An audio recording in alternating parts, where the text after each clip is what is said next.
بسم اللہ الرحمن الرحیم۔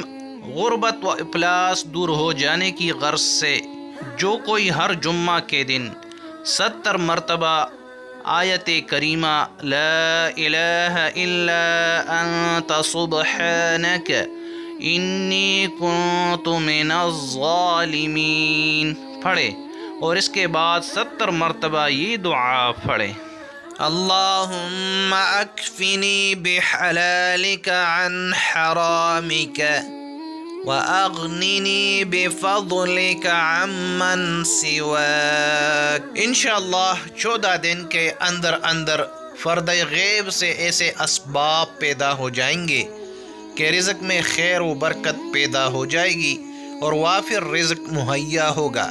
اللہ تعالیٰ کے فضل و کرم سے غربت و افلاس کے دن بہت جلد دور ہو جائیں گے اور اس کی مداومت کرنے والا غنی ہو جائے گا۔ اللہ تعالیٰ اس پر رزق کے دروازے کھول دے گا۔ پیارے ناظرین، مزید اچھی ویڈیوز دیکھنے کے لیے ہمارے اس چینل کو سبسکرائب کیجیے۔ شکریہ۔